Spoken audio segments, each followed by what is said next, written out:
Mesdames, Messieurs, bonjour et merci d'entamer ce troisième mois de 2026 avec l'équipe de TV Tennis. TV Sénat vous souhaite la bienvenue à ce résumé de l'actualité régionale en provenance du Témiscamingue.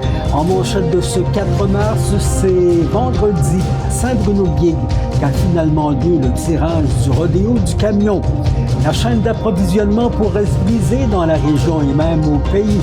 Et la saison des Pirates de Ville-Marie prend fin en deuxième ronde devant les Dragons de Wasaga Beach. Triste nouvelle d'abord, une mort quand même tragique, la communauté de Belle-Terre, La Force et de tout le Témiscamingue finalement qui se mobilise à la suite du décès tragique d'Henrik, 18 ans, emporté soudainement, laissant sa famille sous le choc et profondément éprouvée. Une initiative citoyenne lancée par Cathy vise à soutenir la maman, Fanny et ses proches qui doivent composer à la fois avec un deuil immense et des frais funéraires imprévus. Les dons recueillis serviront à alléger ce lourd fardeau en cette période de douleur. La famille qui recevra les condoléances dimanche le 8 mars à la coopérative funéraire du Témiscamingue à Ville-Marie. Les funérailles suivront à 16h à l'église de Lorrainville. Des personnes qui souhaitent contribuer peuvent faire un virement Interact à l'adresse Cathy Saint-Denis, tout en un mot, à commercial-icloud.com. L'ensemble des sommes amassées seront remis directement à la mère d'Henrik. Toute contribution à la mesure de vos capacités, évidemment, est la bienvenue. Et dans le monde culturel, il y a l'auteur des lettres de Pete Bellumeur qui a rendu l'âme le 18 février à Rouyn-Noranda. Il avait 94 ans. Fernand Bellumeur laisse derrière lui une œuvre profondément enracinée dans l'âme et le territoire de l'Abitibi et du Témiscamingue. Il est né le 2 décembre 1931 et il aura marqué la vie culturelle régionale par son engagement social et son attachement indéfectible à sa communauté. Formé en théologie, en sciences de l'éducation, il a également travaillé pour le gouvernement du Québec en poursuivant une carrière littéraire soutenue. Membre de l'Union des écrivaines et écrivains québécois, il est notamment l'auteur de Partir, les lettres de Pete Bellumeur, Le vieux qui pissait partout et Chemin faisant. Résident de longue date à Rouyn-Noranda, il laisse dans le deuil son épouse Suzanne Ménard ainsi que ses enfants Christian et François.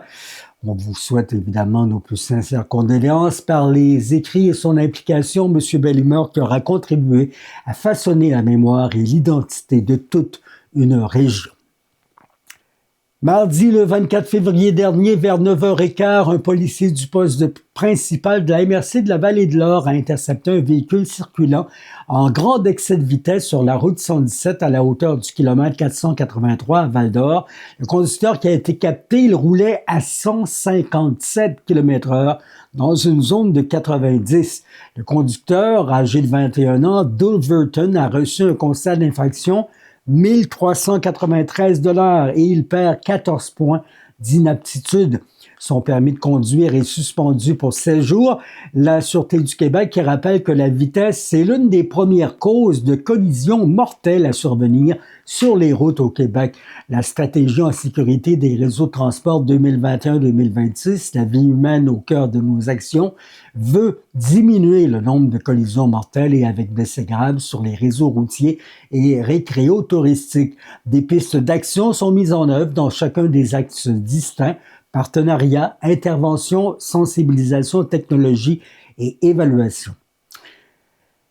Et prudence, entre autres, en cette semaine de relâche, on en parlait, des travaux de décontamination des sols entraînent une circulation en alternance sur la route 117 dans le territoire non organisé de réservoir d'Auzois ce mois-ci et jusqu'au 2 juin. Les interventions, dis-je bien, auront lieu entre les kilomètres 378 et 379. C'est près du pont de la rivière Kamatos, dans la grosse courbe là, de la réserve faunique La Vérandrie. Ces travaux se font du lundi au vendredi de 8 à 17 heures et les entraves pourraient varier selon les conditions météo. Les usagers sont invités à consulter Québec 511 avant de prendre la route dans le secteur et à respecter la signalisation importante en place.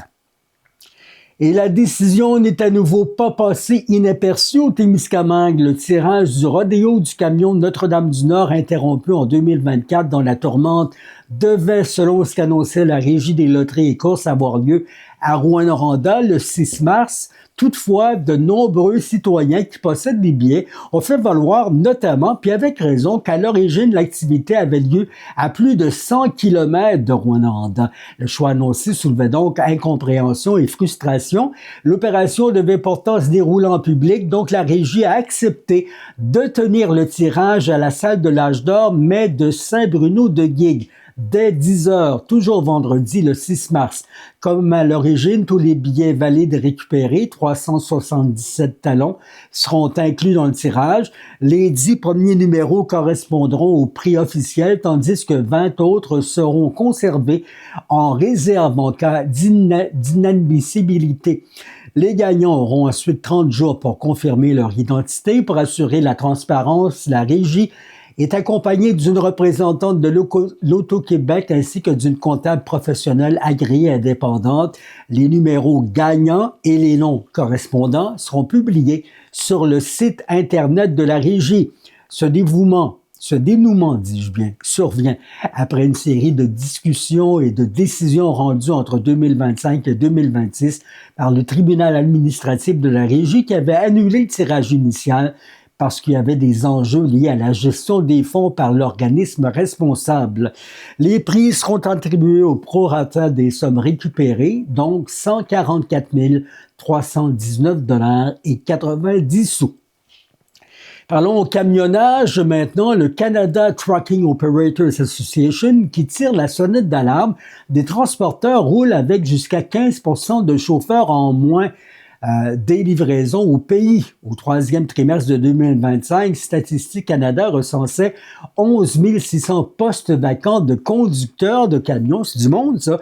À cette pénurie s'ajoutent des signalements de racisme et de traitement inéquitable visant des chauffeurs racisés et nouveaux arrivants essentiels à ce secteur.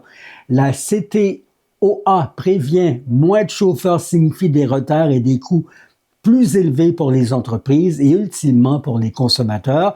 Elle appelle les gouvernements à agir pour assurer un climat respectueux et des règles claires afin de protéger la chaîne d'approvisionnement canadienne. Et des honneurs en pleine pénurie de personnel de la santé aussi. 12 infirmiers et infirmières venus d'ailleurs et désormais établis au Témiscamingue ont été officiellement honorés pour leur contribution essentielle au réseau régional. Le Carrefour Jeunesse Emploi du Témiscamingue a rendu hommage à ces professionnels à l'occasion du mois de l'histoire des Noirs. Voici des interventions recueillies sur place par TV Témis.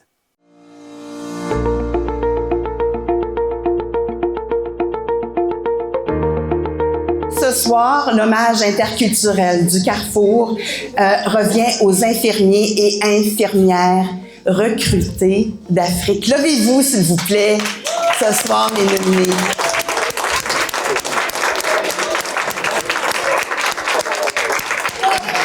Bravo, bravo. Merci beaucoup. Vos parcours témoignent d'un courage remarquable. Quitter son pays, sa culture, parfois sa famille, parce que je sais qu'il y en a d'entre vous qui ont laissé la famille derrière, pour venir soigner, accompagner et soutenir une nouvelle communauté, c'est un geste d'une grande générosité.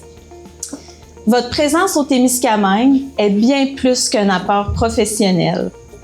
Elle est une richesse humaine, culturelle et sociale pour toute la communauté. Dans une région comme la nôtre, où la part de chaque personne fait une différence, votre engagement soutient non seulement nos soins de santé, mais aussi la vitalité, l'attractivité et l'avenir du Témiscamingue. Vous participez à bâtir une communauté plus forte, plus ouverte, plus inclusive. Votre présence renforce non seulement notre capacité à offrir des soins sécuritaires et humains, mais elle élargit aussi notre regard sur le monde.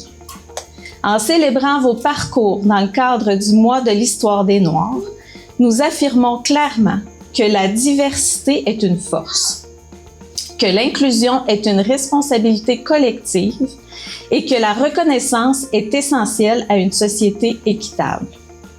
Continuons à bâtir ensemble un Témiscamingue où chaque talent trouve sa place, où chaque voix est entendue et où chaque contribution est valorisée. Au nom du Carrefour Jeunesse Emploi, merci pour votre courage, votre résilience et votre dévouement. Nous sommes privilégiés de vous avoir parmi nous. Votre présence parmi nous, c'est pas le fruit du hasard. C'est le résultat d'un courage immense, d'une persévérance admirable, puis d'une confiance profonde en votre mission, qui est de soigner et d'accompagner les gens qui en ont besoin. Nous savons que votre parcours n'a pas été simple. Comme Hélène le mentionnait, quitter son pays, reconstruire sa vie, se replonger dans des études alors que c'était déjà fait pour vous, puis même que vous aviez déjà plusieurs années d'expérience comme infirmier, infirmière dans vos pays d'origine. Avoir à s'adapter à un nouveau système de santé, tout ça en intégrant pour la plupart d'entre vous, conjointes, enfants aussi dans un nouveau milieu de vie, dans un nouvel environnement. Tout ça demande une force extraordinaire, puis la beauté de la chose, c'est que vous êtes encore là. Vous avez relevé chaque défi avec dignité, engagement et professionnalisme. Ce soir, nous voulons vous dire très simplement merci. Nous voyons vos efforts, vos sacrifices et vos réussites également. On voit la richesse que vous apportez aux équipes, votre expertise, votre sens du soin, votre présence humaine auprès des patients. Votre contribution dépasse largement les murs de l'établissement. Elle enrichit notre milieu de soins, mais également notre milieu de vie. Elle inspire les collègues, elle rassure les patients, puis elle ouvre la voie à un réseau plus inclusif, plus représentatif et plus humain. Alors à chacun et chacune d'entre vous, merci. Merci pour votre engagement, merci pour votre résilience, merci d'avoir fait confiance à l'organisation, puis merci de faire confiance à votre propre avenir, en fait, ici au Témiscamingue. Alors, bonne soirée à tous et à toutes. Adil, toi, qu'est-ce que tu apprécies le plus aujourd'hui dans ton travail? De quoi tu es le plus fier? La première chose, merci beaucoup pour Carrefour de la Jeunesse, merci beaucoup pour l'équipe de CISAT et merci beaucoup pour mes collègues. Ce que j'ai bien apprécié, c'est notre métier, c'est un métier qui est noble. Donc on a reçu beaucoup d'aide de Carrefour de la Jeunesse, de notre collègue bien sûr, de l'équipe de CISAT, la confiance bien sûr de notre équipe de l'hôpital. Donc je suis fier et j'ai l'honneur de travailler avec mon équipe à l'hôpital et d'être ici à Ville-Marie avec toute notre équipe. Déjà, merci Carrefour pour l'honneur que vous nous faites. Merci aussi ça pour l'accueil et l'opportunité que vous nous avez donnée. Dans mon travail, je suis déjà fière d'avoir réussi mon examen. Nous sommes venus dans une période très problématique avec l'examen de bioécriture. J'ai été fière que moi et tous mes amis, on l'ait réussi d'un seul coup. Et j'apprécie la bienveillance des patients et la reconnaissance. Car ils nous montrent qu'ils sont fiers de notre travail, ils nous font confiance. Là, j'apprécie beaucoup. J'ai intégré le projet, puis arrivé, je venais pour une mission de 3 ans, mais j'ai tellement été bien accueillie, la reconnaissance des patients aussi, puis l'intégration. L'intégration au niveau professionnel, l'intégration culturelle et l'intégration aussi au niveau culturel. Ça m'a tellement appris, ça m'a tellement ému que je venais pour 3 ans, mais je pense que je vais rester encore. Vraiment, il n'y a rien de tel quand tu fais la prise en charge des personnes aînées et souvent ils te posent comme des petites questions, mais toi d'où tu viens? C'est-à-dire, ils cherchent quand même à connaître qui prend soin d'eux. Et après ça, un petit sourire, merci, mais il n'y a rien de tel. C'est vraiment toute une joie quand tu reçois ce merci-là. J'ai été très fière de ma réussite à l'examen de l'ordre. Parce que depuis le pays, on était déjà au courant de cet examen, l'examen de l'ordre. Et quand je suis arrivée, tellement moi-même j'avais peur, je me suis inscrite même pour faire l'OIQA. Au cas où ça ne marche pas, au moins je vais être auxiliaire. Donc je me suis inscrite, on m'a envoyé les cours même à bosser. Je dis bon, je vais aller composer d'abord et puis je vais voir ça après. Et Dieu merci, ça a marché, sincèrement ça a été une grande fierté pour moi. Et je suis aussi fière de la reconnaissance de mes patients. Félicitations. Comment on se sent aujourd'hui après cet hommage public qui vous a été rendu? Aujourd'hui, nous sommes un but de joie. C'est une fierté pour nous d'avoir accompli cette mission avec succès. Parce que quitter chez moi, parcourir tous ces continents et arriver ici, avec un autre climat, avec tous ces défis, aujourd'hui se retrouver infirmier, nous disons merci au bon Dieu. On se sent vraiment intégré au point où la satisfaction est réciproque, que ce soit de nos patients et nous-mêmes soignants. Donc, c'est vraiment une fierté. Qu'est-ce qui a été finalement la recette de votre réussite? La clé de votre réussite? La clé, je dirais, il y a eu d'abord la volonté de réussir. Voilà. Et par la suite, ça a été une organisation aussi familiale. Il a fallu beaucoup de sacrifices, beaucoup d'organisation pour pouvoir y arriver. Donc, je peux dire merci aussi à la famille qui m'a aussi soutenu. On est actuellement dans les festivités du mois de l'histoire des Noirs, donc c'était vraiment symbolique d'apporter cette reconnaissance-là aux cohortes infirmières qui ont travaillé fort, qui ont travaillé dur dans les dernières années pour venir s'établir ici, puis venir nous permettre d'avoir un système de santé sur lequel on peut compter finalement. Donc, c'est super important de leur redonner cette reconnaissance-là. Voilà. Le pari est réussi, comme je mentionnais, juste pour le Témiscamingue, c'est un gain extraordinaire de pouvoir avoir ces infirmiers et infirmières-là qui sont arrivés, en fait, qui se sont installés chez nous. On le sait pour nos jeunes qui partent et qui s'en vont étudier, en fait, en Abitibi ou ailleurs, il y en a qui choisissent de revenir et d'autres non. Donc, on avait quand même un très petit nombre d'infirmiers et infirmières qui revenaient, en fait, s'établir en région. Donc, de pouvoir avoir un programme comme ça qui nous permet d'aller chercher 2 cohortes qui vont venir s'installer et travailler chez nous, c'est vraiment super. Je l'ai mentionné tantôt aussi, mais à travers la région, c'est une centaine d'infirmiers et infirmières qui sont arrivés, qui sont atterris chez nous, qui travaillent encore pour l'organisation. Aujourd'hui, quel est le retour que vous entendez des patients? Est-ce qu'il y a des satisfactions dans le traitement qu'ils font? Ils ont été formés. Est-ce qu'ils arrivent à mettre en application ce qu'ils ont appris? Oui, oui, tout à fait. C'était des infirmiers et infirmières dans leur pays d'origine. Ils arrivent ici, donc évidemment, il y a une mise à niveau à faire qui est le programme d'attestation d'études collégiales, donc c'est environ 9 mois.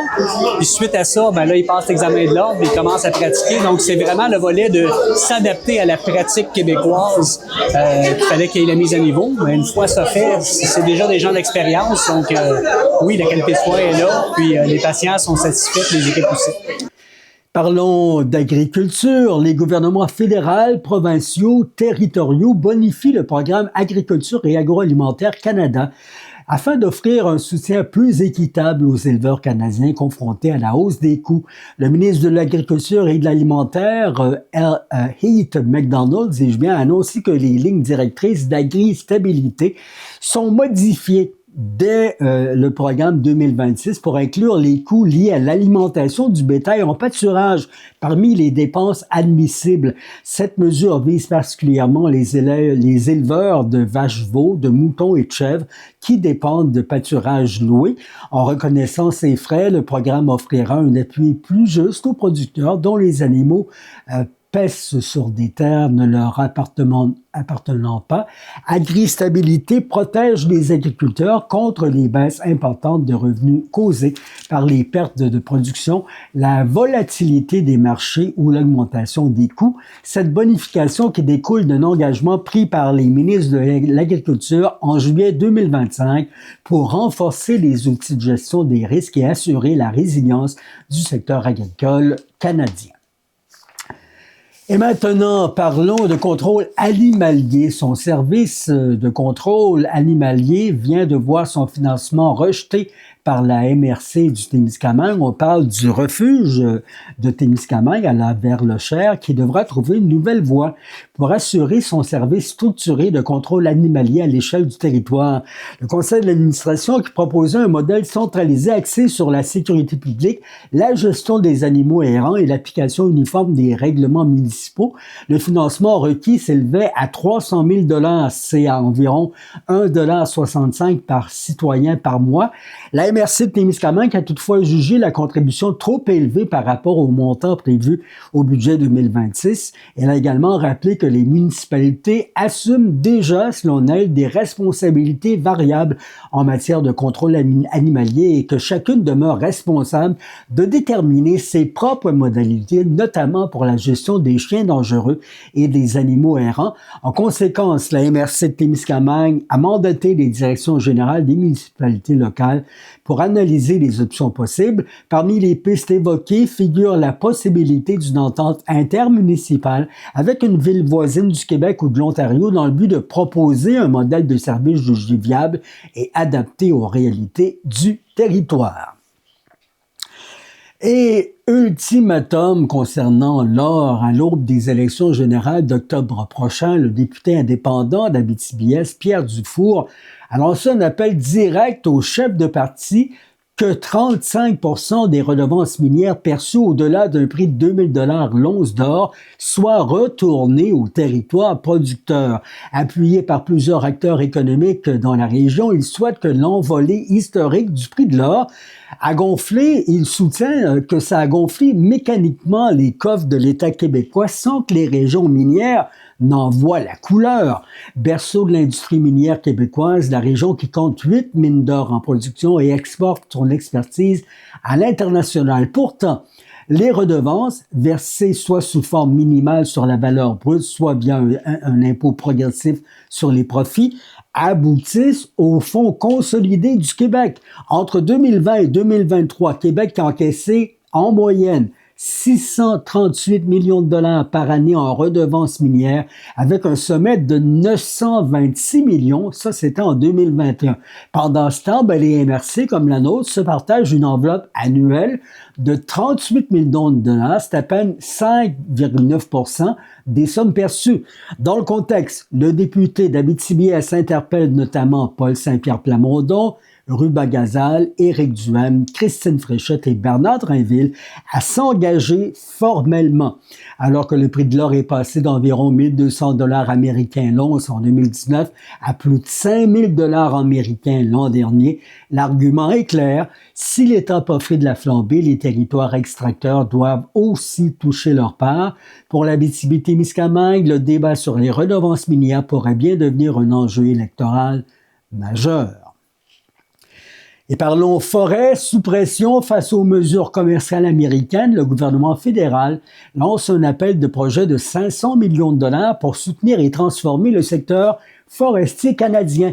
L'annonce qui a été faite par Tim Hogson, il est ministre de l'Énergie et des Ressources naturelles par l'entreprise des programmes de Ressources naturelles Canada. Les fonds viseront l'innovation, l'augmentation de l'utilisation du bois canadien, la participation autochtone et l'ouverture de nouveaux marchés. L'offensive qui s'inscrit dans le plan annoncé en 2025 par le premier ministre Mark Carney pour rendre l'industrie plus résiliente. Ottawa qui confirme aussi 2 800 000 $ pour 7 projets au Nouveau-Brunswick et en Nouvelle-Écosse. Le secteur forestier qui représente plus de 200 000 emplois et plus de 20 milliards de dollars au PIB canadien.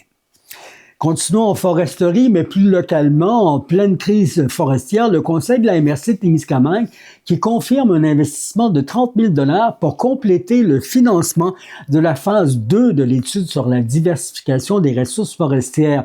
Une étape qui prévoirait des études de préfaisabilité dans 4 créneaux identifiés pour évaluer les marchés, les besoins techniques et la rentabilité potentielle. L'objectif, c'est de mieux valoriser la fibre forestière du territoire et dégager des pistes concrètes de diversification économique pour renforcer la résilience du secteur régional. Et maintenant, dans le merveilleux monde du sport, une précieuse enseignante pourrait peut-être gagner un grand prix, une enseignante de l'école Rivière-des-Quinze à Notre-Dame-du-Nord qui est sélectionnée parmi 31 professeurs candidates du Canada et des États-Unis, finaliste du programme enseignants ou enseignantes les plus précieux, le MVT, the Most Valuable Teacher. Madame Mélissa Bastien qui participe sous les couleurs des sénateurs d'Ottawa. C'est un programme parrainé par la Ligue nationale de hockey et l'Association des joueurs de la LNH. Les votes se déroulent jusqu'au 31 mars à travers le lien nhl.com/MVT. Pour voter, vous cliquez sur les sénateurs et la photo de Mélissa. Bravo Mélissa et bonne chance à l'enseignante du Témiscamingue. Maintenant, les Pirates de Ville-Marie ont été éliminés de la deuxième ronde des séries éliminatoires, perdant la série 3-5 en 4 rencontres face aux River Dragons de Wasaga. Ils ont été défaits 4-1 dimanche dernier. Maxime Désilet a été l'unique marqueur. Tristan Guimond, Nicolas Milhomme et Benjamin Nadeau se sont distingués dans la rencontre aussi. Votre équipe qui a connu tout de même une fin de saison enviable, appréciée. L'entraîneur Marc-André Caron et l'équipe rendront bientôt hommage à ses joueurs de 21 ans. Rappelons que l'organisation s'interroge toujours sur son retour à la saison prochaine dans la Great Meat Hockey League, la direction de l'équipe qui discuterait avec de possibles nouveaux investisseurs. Et jason, Jeux du Québec, une délégation de 95 athlètes qui représentent la région à la 60e finale, présentée d'ici au 7 à Blainville, c'est jusqu'à samedi prochain. 3 jeunes de la MRC de Témiscamingue y sont. La cohorte regroupe 30 athlètes de Rouyn-Noranda, 26 de la MRC Abitibi, 20 de la Vallée de l'Or et 11 de la MRC Abitibi-Ouest, 5 aussi de la baie James. La région qui est représentée dans 13 disciplines, badminton, ski de fond, hockey, curling, haltérophilie. Parmi les retours remarqués, Jasmine et Blanche Bédard en curling, Béatrice Groslot en haltérophilie et Olivier Gobert en trampoline. On les surveille. Thomas Huard ainsi que Léa et Amélie Séguin participent aussi à une nouvelle finale. Zoé Lacroix, skieuse de fond aux récents succès provinciaux, agit comme porte-drapeau. L'encadrement est assuré par une mission de 11 personnes et 32 entraîneurs accompagnateurs. Bravo! Et des félicitations, on en a pour les athlètes déjà. Après un départ canon, la Abitibi-Témiscamingue qui a récolté ses 2 premières médailles de la journée dès la journée d'ouverture. À Blainville, la région qui est de nouveau remontée sur le podium lors du 2e jour de compétition avec une pluie de médailles et de victoires. La délégation régionale qui a connu une seconde journée fructueuse marquée par un podium en judo et une médaille de bronze en ski de fond. En judo, Antoine Gilbert de Lebel-sur-Quévillon a décroché l'argent chez les plus de 73 kilos après 3 combats fort enlevants. En ski de fond, le duo formé de Zoé Lacroix et Nathan Brière-Damos a remporté le bronze au relais mix des 13 ans au terme de 2 boucles d'1,2 km chacun. Et en boxe, Mathis Bellefeuille de Lamotte a assuré sa place en finale chez les 56 kilos grâce à une victoire convaincante. En badminton, l'équipe a amorcé le tournoi en force avec 3 gains, 6-1 contre la Côte-Nord, 7-0 devant la Mauricie et 4-3, c'est serré contre Laval. La porte-drapeau de la délégation, Zoé, avait donné le ton samedi dernier en dominant l'épreuve du 5 km classique en ski de fond. Avec une avance impressionnante d'1 minute 40 sur sa plus proche rivale, elle a offert à la région une éclatante médaille d'or, faut le dire. Quelques heures plus tard, Thomas Huard à Rouen avait ajouté une médaille de bronze au tableau régional en badminton simple. Nous vous invitons à suivre les exploits des athlètes de nos villes et villages en cherchant le site Jeux du Québec de Blainville sur le net. Ainsi, nous complétons notre tournée des nouvelles d'intérêt pour notre région. Vous êtes invités à suivre la page Facebook du site web de TV Témis. Vous y serez nourris quotidiennement des actualités de chez nous. Aussi, on vous en remercie. Plusieurs de nos téléspectateurs qui vont de leurs commentaires courtois et polis sur nos nouvelles. Ça aussi, on vous en félicite. Vous êtes invités, vous aussi, à écrire vos réactions. Gênez-vous pas. Les écrits respectueux sont toujours disponibles sur le site. Là-dessus, passez une bonne semaine et à mercredi prochain. Mon nom est Yvon Moreau. Au revoir.